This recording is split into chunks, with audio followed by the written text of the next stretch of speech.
नमस्ते विद्यार्थी मित्रों, आज हम हिंदी कक्षा 6 इकाई 2 एक जगत एक लोक अधूरा जो स्वाध्याय है वो आगे समझेंगे। पाना नंबर 8 प्रश्न नंबर 2 पर लिखा है ऊंचे स्वर में पढ़िए। मतलब जो शब्द दिए गए हैं उनका हमें सिर्फ स्पष्ट उच्चारण करना है। मैं आपको एक बार उच्चारण करके बताती हूँ, सुनाती हूँ, आप ध्यान से सुनिए। सूर्य, सुख दुख, रक्त, अस्थि, प्राण, गाये, गूंज, हर्ष, ऐक्य, कर्म, प्रगति, लहराए, विश्व शांति। प्रश्न नंबर 3 उदाहरण के अनुसार निर्देशित वर्ण से शुरू होने वाले शब्द बनाइए। एक उदाहरण के तौर पर दिया गया है, क से बनाया है शब्द कौवा, कमल, कागज, कौशल। दूसरा वर्ण दिया गया है ग, तो हम ग से बना सकते हैं गमला, गुलाब, गरीब, गाय, गौतम, गीता इत्यादि। तीसरा वर्ण दिया गया है ग, तो ग से हम बना सकते हैं घर, घातक, घास, घरेलू, घमंड, घोड़ा। तीसरा वर्ण दिया गया है च, तो च से बना सकते हैं हम चिमटा, चमेली, चांद, चद्दर, चिलम, चबूतरा। अंतिम वर्ण दिया गया है म से बना सकते हैं हम मगर, मछली, ममता, मजहब, मकान, मंदिर, माँ या तो माता। अब दिया गया है नंबर 4 शब्द सारणी। कुछ छोटे छोटे बॉक्सेस बनाकर कुछ वर्ण दिए गए हैं, उन वर्ण का प्रयोग करके हमें कुछ शब्द बनाने हैं। पर ये शब्द ऐसे होने चाहिए कि उनका अपना कोई अर्थ होना चाहिए। अर्थ विहीन शब्द होने चाहिए नहीं, पद होने चाहिए नहीं। एक हमें बताया गया है बाइबिल। दूसरा हम ले सकते हैं महाभारत, पारसी, हिंदू, अवेस्ता, मस्जिद, गुरु ग्रंथ साहिब, हस्ताक्षर, सिख, मंदिर, रामायण, ईसाई, मुस्लिम, साईं। नीचे दिया गया है उपर्युक्त सारणी में कुछ सार्थक शब्द दिए गए हैं। सार्थक मतलब आपको मैंने पहले ही बताए, अर्थ सहित जो शब्द होते हैं वो सार्थक कहलाते हैं। उन्हें ढूंढिए और उनका वाक्य में प्रयोग कीजिए। उदाहरण दिया है जैसे बाइबिल, तो बाइबिल धर्म ग्रंथ है। मैंने आपको दूसरा शब्द बताया महाभारत, तो महाभारत एक बड़ा ग्रंथ है। तीसरा मैंने बताया पारसी, तो पारसी एक जाति के लोग होते हैं। ठीक उसी तरह आपको शब्द ढूंढने हैं और उन शब्द का प्रयोग करके छोटे छोटे वाक्य बनाने हैं। प्रश्न नंबर 5 दिया गया है इस गीत को कक्षा में टेप रिकॉर्डर के द्वारा सुनाइए। तो वो आपको पहले बताया गया है, तो आप सुन लीजिए, उसे समझ लीजिए। अब पाना नंबर 9 पर दिया गया है फिर से स्वाध्याय। निम्नलिखित प्रश्नों के उत्तर लिखिए।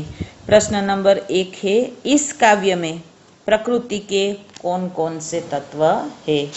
तो जहाँ पर हमारी पाठ्य पुस्तक है, इस पाठ्य पुस्तक में पाना नंबर 6 पर हमें जो एक जगत एक लोक इकाई दी है उसमें चंद्रमा, सूर्य, भूमि, आसमान, तेज, हवा और पानी, यह सब प्रकृति के तत्व है। दूसरा है काव्य का शीर्षक एक जगत एक लोक क्यों रखा गया है।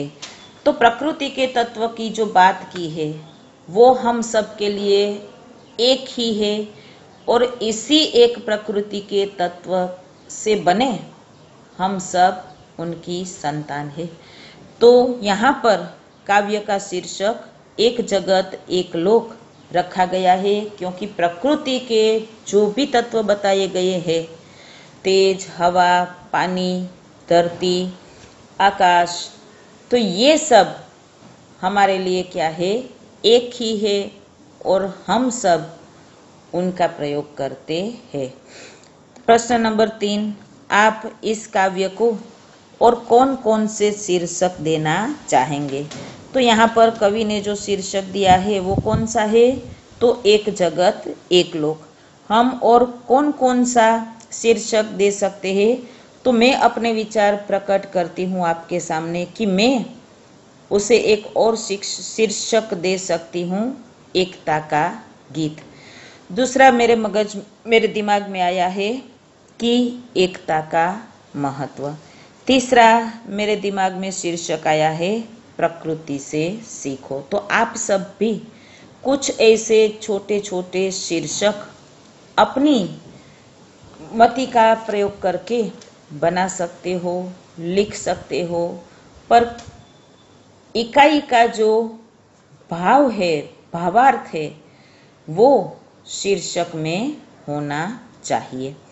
अब प्रश्न नंबर 2 दिया गया है कि विलोम अर्थ वाले शब्दों के जोड़े बनाइए और उदाहरण अनुसार वाक्य में प्रयोग कीजिए। एक बताया गया है, विलोम शब्द का अर्थ होगा विरुद्धार्थी, विपरीत अर्थ वाले शब्द। पहला बनाया गया है शब्द पास, तो उसका विलोम विपरीत अर्थ दिया है दूर। तो हम वाक्य रचना कर सकते हैं। उदाहरण दिया गया है पाठ्य पुस्तक में कि मेरे घर के पास मीना का घर है।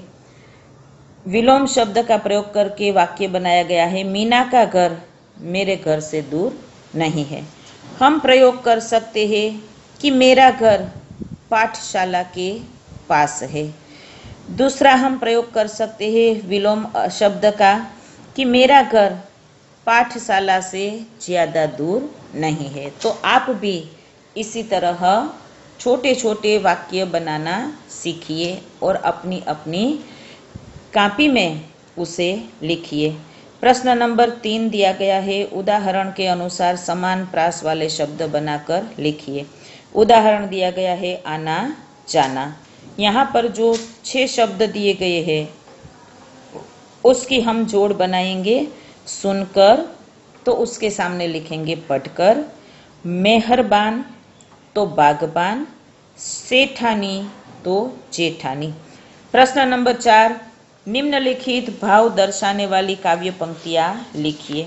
पहला दिया गया है, पूरे विश्व में एक ही सूर्य का प्रकाश है, एक ही हवा चल रही है और एक ही प्रकार का जल है। तो उसके लिए हमारी पाठ्य पुस्तक में काव्य पंक्ति दी गई है, एक तेज एक हवा एक ही पानी। ये हम लिख सकते हैं।